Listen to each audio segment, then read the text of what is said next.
গোপন রাগে, তোমার গোপন রাগে, তোমার তরুণ হাসির অরুণ রাগে, অশ্রু জলের করুণ রাগে রাঙিয়ে দিয়ে যাও, যাও যাও গো এবার যাবার আগে, রাঙিয়ে দিয়ে যাও, যাও যাও গো এবার যাবার আগে। রং যেন মোর মর্মে লাগে, আমার সকল কর্মে লাগে, রং যেন মর্মে লাগে, সন্ধ্যা দ্বীপের আগায় লাগে, গভীর রাতের জাগায় লাগে, রাঙিয়ে দিয়ে যাও, যাও যাও গো এবার যাবার আগে, রাঙিয়ে দিয়ে যাও, যাও যাও গো এবার যাবার আগে।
থাক থাক থাক, অমন করতে হয় না, থাক।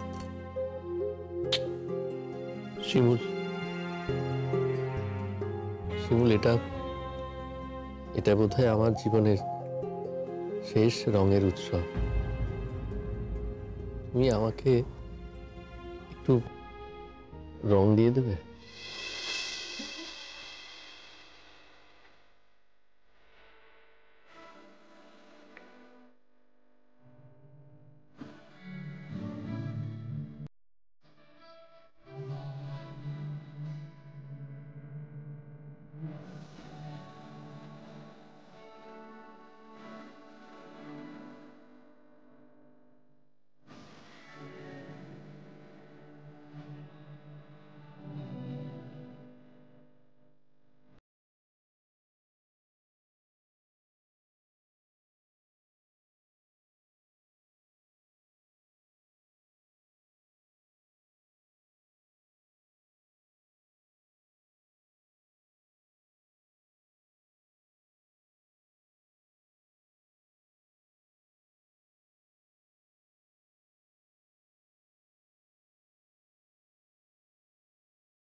আমার জীবনটাকে ধন্য করলে তো।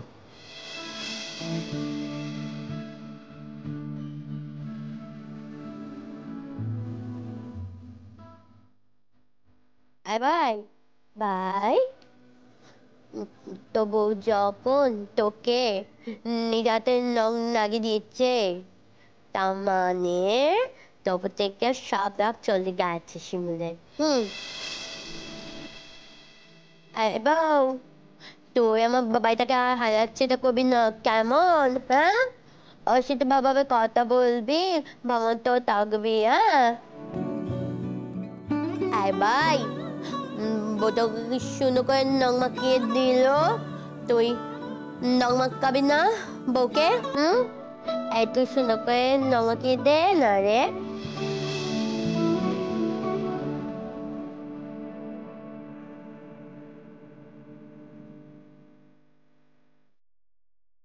বউ, বউ, আমি বলছিলাম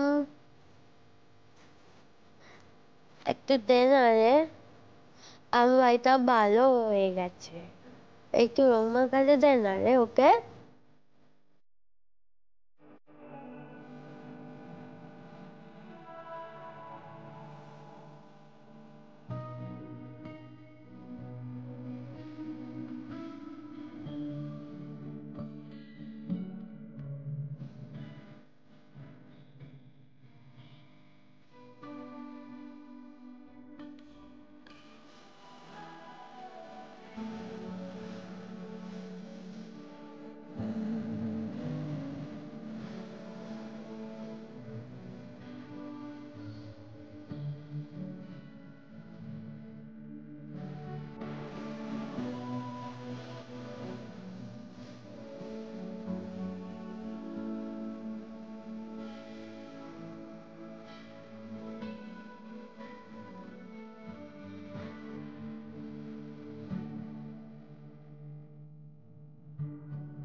ব্যাস, খুবই খুশি হচ্ছে, আমি খুবই খুশি হচ্ছি।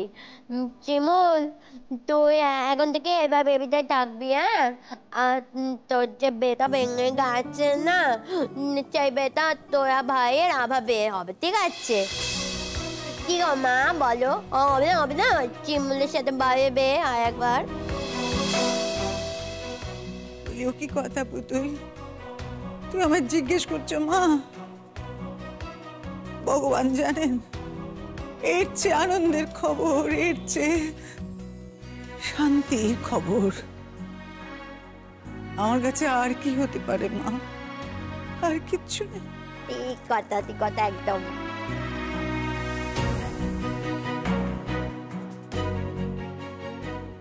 শিমুল,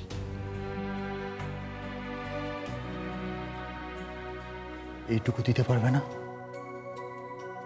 তুমি তো কৃপণ নও। একটা মৃত্যু পথযাত্রী ছেলেকে এটুকু দিতে পারবে না?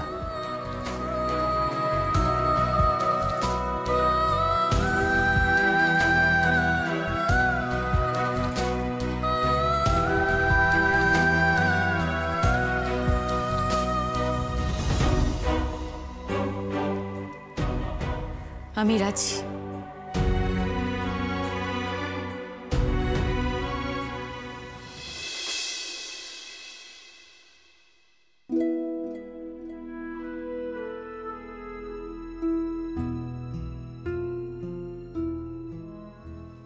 ঘুমিয়ে পড়েছ?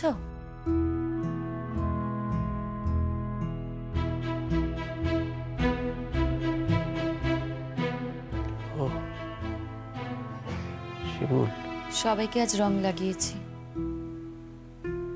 তুমিও রং লাগিয়েছ। রং লাগালে বড়দের প্রণাম করতে হয়। মাথাটা একটু তোলো। না না না, কি বলছো তুমি শিমুল? মাথা খারাপ হয়েছে নাকি তোমার? কেন? এতে মাথা খারাপের কি হলো? আমার মতো একটা মানুষকে তুমি প্রণাম করবে?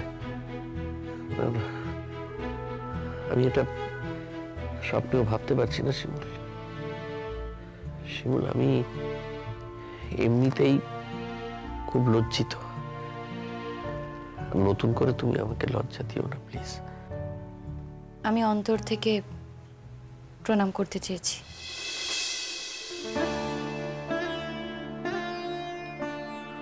তোমার ভালো হোক শিমুল, খুব ভালো থাকো তুমি।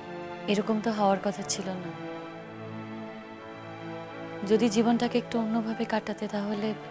সেটাই আমি ভাবছি শিমুল, সেটাই ভাবছি। দেখো, এখন বসন্তকাল, তো চারিদিকে বসন্ত। এই বসন্তকালও কিছুদিন পরে শেষ হয়ে যাবে শিমুল। আমার মনে হচ্ছে এই বসন্তকালের সঙ্গে সঙ্গে আমার জীবনটাও যদি... বারবার এক কথা বলো কেন? তুমি তো আর ডাক্তার না। না না, ডাক্তার হতে যাব কেন? ডাক্তার নই।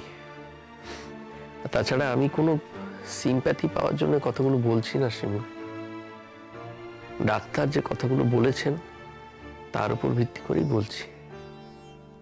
আর তাছাড়া দেখো, আমার মধ্যে যে চেঞ্জগুলো হচ্ছে সেটা তো আমি বুঝতে পারছি। একটু একটু করে আমার এই শরীরটা ক্ষয়ে যাচ্ছে, নষ্ট হয়ে যাচ্ছে। কিন্তু কি বলতো, আমি এই কথাগুলো বলবার জন্য বলছি না, এটা আমার বলার উদ্দেশ্য নয়।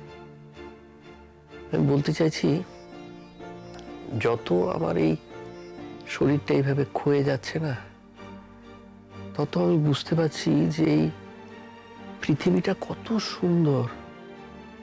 এই যে ঋতু, কত সুন্দর এই ঋতু, আর আমার চোখে দেখা হবে না। এই যে রঙের উৎসব হয়ে গেল, এই উৎসব তো আবার আসবে, সব আগের মতোই থেকে যাবে। শুধু আমি থাকবো না। আরেকটা জিনিস আমার খুব মনে হচ্ছে, আমার মনে হচ্ছে একটা সুন্দর সাজানো গোছানো সংসার, সেই সংসারটা আমার হতে পারত। শুধু আমার নিজের জন্যই সেটা হলো না। মাথাটা একটু তোলো। তুমি সত্যি সত্যি আমাকে প্রণাম করবে শিমুল? দেখো, করবো বলে তো কোনো ব্যাপার না। বড়দেরকে রং দিলে প্রণাম করতে হয়। দেখলে তো মাকেও প্রণাম করলাম, তখন থেকে মনটা কেমন খচখচ করছিল। তুমি তো আমার থেকে বয়সে বড়,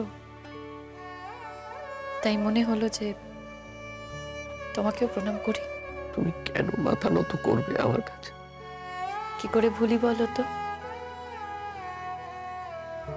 এই খারাপ লোকটাই একদিন আমার স্বামী ছিল। তার সাথে একদিন আমি সংসার করতে চেয়েছিলাম।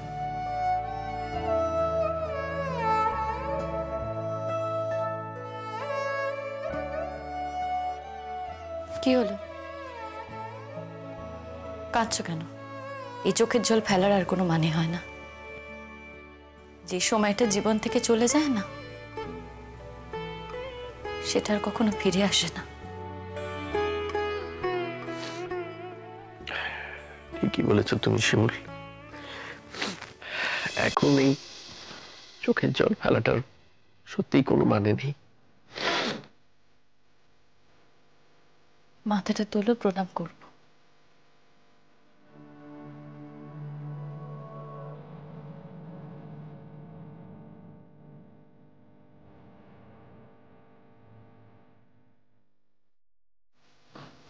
আস্তে আস্তে আস্তে উঠো, সোজা করো মাথাটা, আস্তে।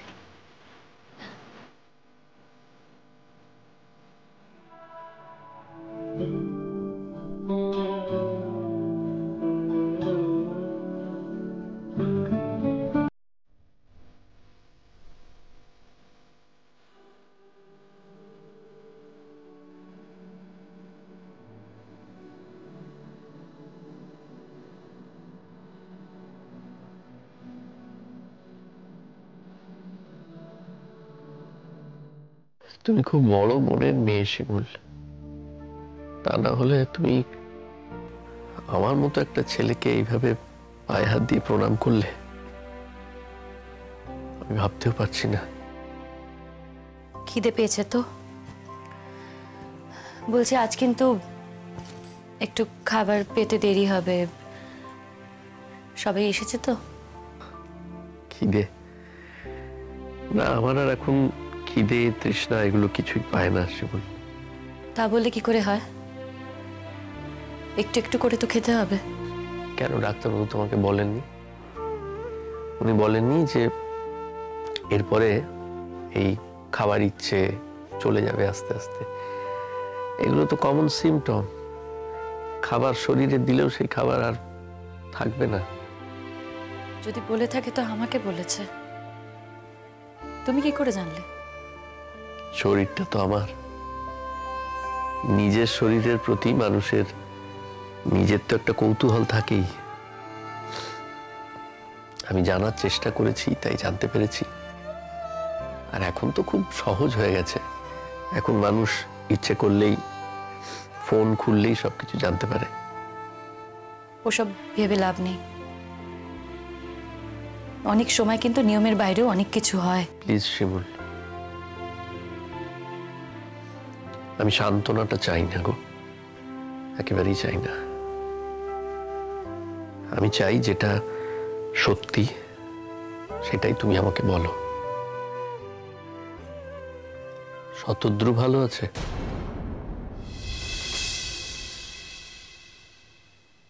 হঠাৎ? না, আগেও জিজ্ঞেস করেছি অনেকবারই, কিন্তু সেই জিজ্ঞেস করাটার মধ্যে হিংসে ছিল। এখন আর কোনো হিংসে নেই গো। এখন সত্যি জানার জন্যই জানতে চাইছি। আছে হয়তো। দেখো শিমুল, তুমি এই বাড়ির কথা ভাবতে গিয়ে শতদ্রুকে অবহেলা করো না। আসলে আমি ওকে যতটুকু চিনেছি, বুঝেছি, ও না খুব অভিমানী ছেলে। ওকে অ্যাটেনশন ঠিক মতো না দিলে ও খুব কষ্ট হয়।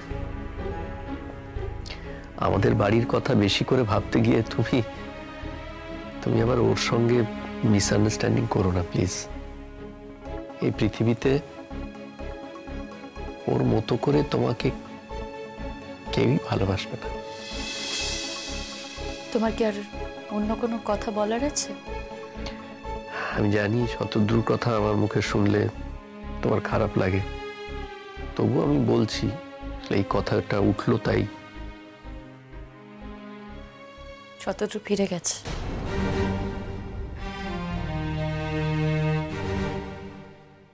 ফিরে গেছে মানে? ফিরে গেছে মানে ফিরে গেছে। ওর সাথে আমার আর কোনো যোগাযোগ নেই। ও আর আমার সাথে কোনো যোগাযোগ রাখবে না। কি বলছো তুমি এসব কথা? তার মানে তুমি এই বাড়িতে আসো সেই জন্য ও কি রাগ করেছে? স্বাভাবিক, ও তো রাগ করাটাই স্বাভাবিক, আমি বুঝতে পারছি। ওর জায়গায় আমি থাকলে যে কি করতাম। ট্রাস্ট একটা অন্য জিনিস। কোনো কিছুর কারণেই ট্রাস্ট নষ্ট হওয়া উচিত নয়। আর একবার যদি ট্রাস্টটা নষ্ট হয়ে যায়, সেই সম্পর্ক থেকে বেরিয়ে আসাই ভালো। এত বড় কথা বলো না শিমুল। তোমাদের ভালোবাসাটা একটা অন্য রকমের ভালোবাসা। আমি এখানে আমার ভালোবাসার কথা আলোচনা করতে আসিনি। তা তো বটেই। তো শিমুল, তুমি কিছু বললে না তো ওই ব্যাপারটা? কি ব্যাপারে? ওই চাকরিটা তুমি কিছু ভেবেছো? ভেবেছি। ভেবেছো? কই তুমি আমাকে কিছু বলনি তো। ও, বুঝতে পেরেছি। তার মানে তুমি চাকরিটা করবে না, তাই তো? না। তাহলে? করব।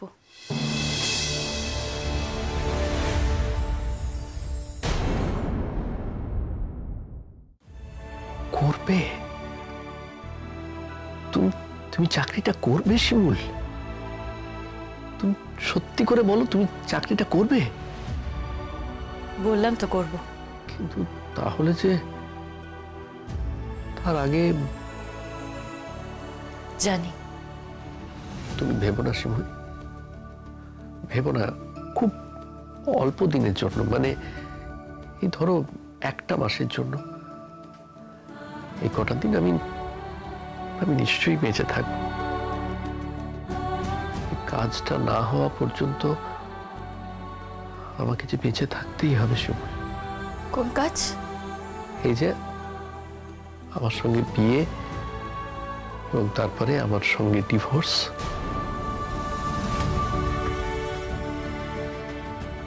আমি না জীবনটাকে ওরকম ভাবে ছেলে খেলার উপাদান ভাবি না। ঠিক আছে, আমি দেখছি, আমি ব্যবস্থা করছি, যোগাযোগ করার চেষ্টা করছি। তুমি আর কি ব্যবস্থা করবে, যোগাযোগ করবে? তোমার তো আর সেই উপায় নেই। যা যোগাযোগ করার আমিই করব, আমিই সব ব্যবস্থা করব। কি বলছো তুমি? সত্যি বলছো শিমুল? এত আনন্দ হওয়ার কি আছে তোমার?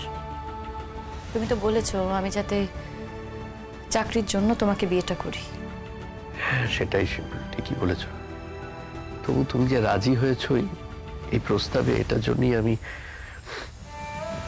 আমি তোমার কাছে কৃতজ্ঞ। আমি তো তোমাকে সারা জীবনে কিছু দিতে পারিনি, শুধু অপমান দিয়েছি, অত্যাচার করে গেছি। অন্তত এমন একটা কিছু দিয়ে যেতে চাই তোমায়, যা তোমার সঙ্গে সারাটা জীবন থাকবে, আর তার সঙ্গে আমিও স্মৃতির মতো লেগে থাকবো তোমার মনে।